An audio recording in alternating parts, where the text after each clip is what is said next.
Packers, let's get to some pivotal games coming up this week. Packers at Bears. You referenced it already, Coach. This is a Saturday game. How do you view this one now with these injuries here? Yeah, I was going to take the Packers. I just thought with that defense and the speed and chasing Caleb Williams around, I thought they'd have a chance to go in there and win that game and win the division. Now, I think without Micah, it's going to be really, really difficult. I don't see their defense being as dominant. Christian Watson not being there probably. That takes away the big play passing part. I just think the Bears have the edge. And if they get that game and a half lead, they'll be the division champs.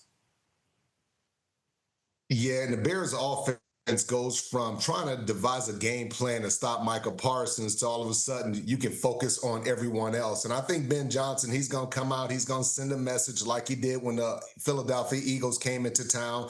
They're going to be as aggressive as possible, run the football, rely on that offensive line coach, and see if they can wear the Packers front guys down. Micah's not there. They're missing a couple other guys up front. I think that's going to be the game plan ultimately. Yeah. And the Packers have a big challenge when you go into a monumental game like this, and where you say, hey, this is going to determine our division, and you don't have your top guys.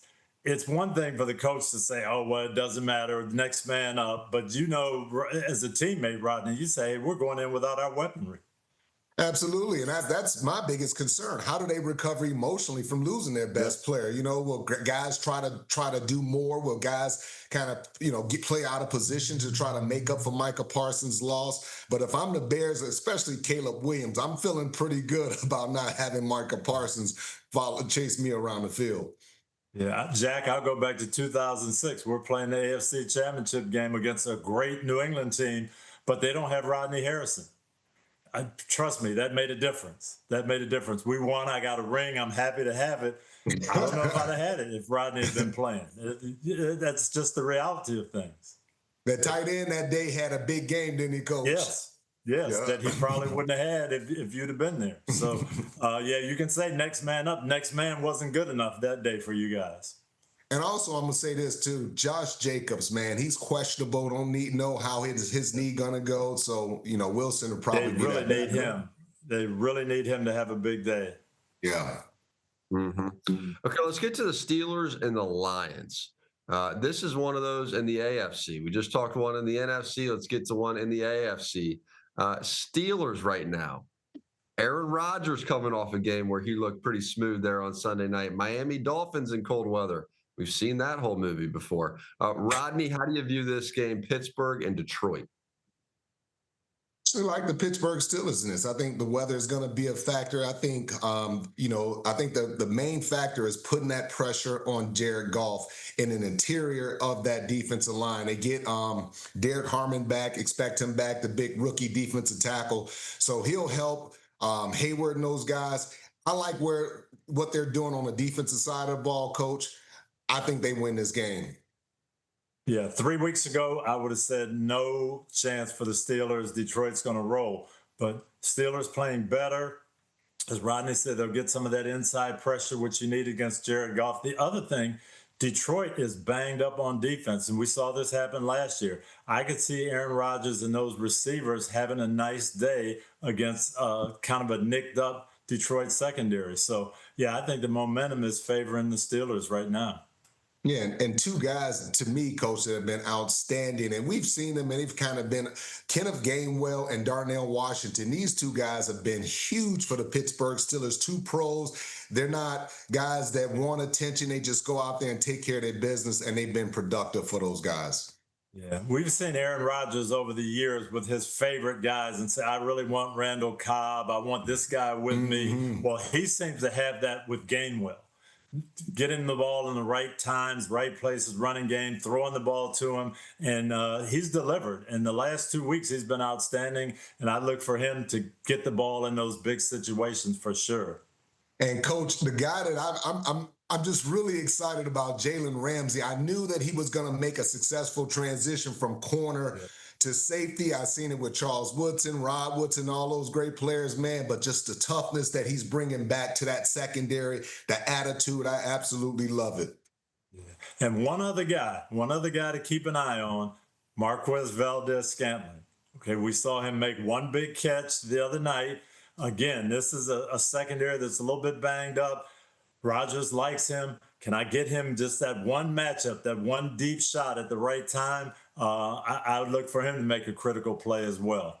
Coach, I think that's an excellent point because he can catch you falling asleep, because he's big, he's a fast guy, and all it takes is one play to really bust open the game, and that's what they're looking for from him, Jack. Detroit loves the man coverage, so at some point I'm going to get him somewhere on the field in a man-to-man matchup that I like, take that deep shot, and see if I can score a touchdown.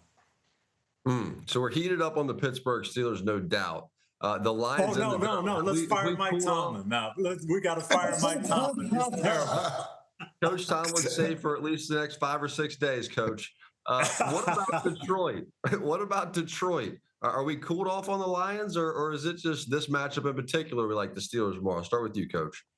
No, I think it's the injuries on defense. We saw it happen last year. They're not as dominant on defense, and that is a problem. Offensively, they're going to put some points on the board, no doubt about it. I just don't know if they're good enough on defense with their injuries to stop people. Yeah, I think offensively, their mindset has to be, we got to score at least 25, 30 points. So I expect them to come out aggressive, Jack. I expect them to run the ball a whole lot. And Jameson Williams, Pittsburgh has no one on that side that can cover him. He's the difference maker. He's the guy with the big playability, the speed. He's got to step up and play well. Okay, let's get over to Bucs and Panthers. This is another one of these games. It's gonna be a fun week in the NFL because everything just has a weight on it.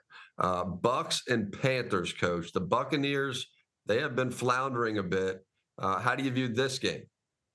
Yeah, the Bucs defense has not been great, and I think Baker Mayfield and that offense realizes we've got to do our thing. We've got to do our part. We've got to put points on the board. We haven't done it the last couple of weeks. This is a big game. We've got to go into Carolina, and as Rodney says, we've got to score 30 points. I think that's the way they're looking at it and the mentality that they're going to take in there. Be aggressive on offense, get their receivers going, and try to win the game on offense. Yeah, and if you're the Bucs locker room, just take personally what the Coach Bowles said. He's coming from he's coming from a good place. He understands that the team can play a lot better. He understands kind of where the team is at in the division. He's trying to get the team to play better. So you got to play with a sense of urgency. So if I'm one of those players, I'm listening to Todd Bowles, and I'm trying to step my game up even more. And Carolina on their side of it, hey, attack this team with the run. You've got two good backs, pound the ball at them. Then you can take your shots with the big plays. But I would expect to see that run game from Carolina try to take the forefront.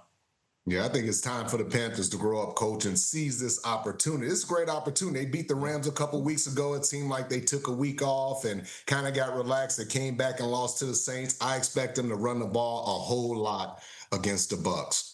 Yeah, I would expect this to be Tampa's best swing. I mean, I'm just thinking about Baker missing that throw. Late in the game, Coach, they could have put it away. Mike Evans on the sideline, pacing, the way he was leading verbally, going to the locker room, still yelling and mad. The way Coach responded to his press conference, I think this is going to be one of those weeks for Tampa where it'll bring out the best of them. Now they need it. I mean, they have really been struggling here, but they need it. What was the mood leaving that game, Coach? Because you were there, right? Yeah, it was the fans were upset, players were upset. You heard Coach Bowles after the game, but I watched those guys walk into the locker room and there was disappointment. So I agree with you. I think we're going to see their best shot, and whatever they have, we're going to get it on Sunday. I don't think Tampa's losing this game. I saw how Coach Bowles reacted. Those players, veterans, Tristan Wirfs, and all those guys. They're going to win this game on Sunday. They're not losing, Jack. Yeah, I think I'm with that now. Let's go Jacksonville at Denver. Jacksonville at Denver. The Broncos right now in the driver's seat for the 1 seed. Who would have thought? For the 1 seed in the AFC. Do you feel like they get this win and stay in that driver's seat? I'll start with you here, Rod. Yeah, actually, I do. I think this is a great test for Trevor Lawrence. He has not seen a defense like this. They got outstanding cover guys, outstanding safeties. Patrick Surtain, I expect him to go up against either Jacoby Myers or Brian Thomas, but I like the Broncos here. I think, like you talked about, Coach, you got me believing in their offense, and they're not going to put up a bunch of big numbers, be overly impressive, but when it's time to make the key plays, they make it in the key moments. So I'm going with the Broncos.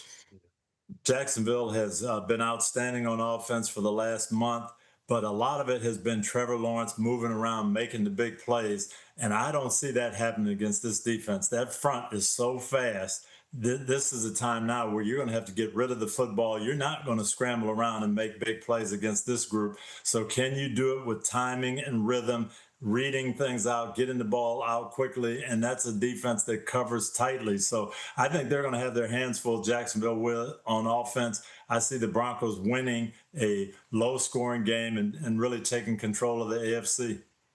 And guys, what no one really talks about in Denver, it's tough to play out in Denver as far as breathing. That I mean, one that's time, something yeah. that you still have to to deal with, Jack. Oh, for sure. And That's why they altitude. win this game and lock that #1 seed up. And they're going to be hard to handle in the playoffs. Coach, we both been there. It's a problem trying to go out there and play on that West Coast and dealing with the altitude and everything. It's very tough, Jack.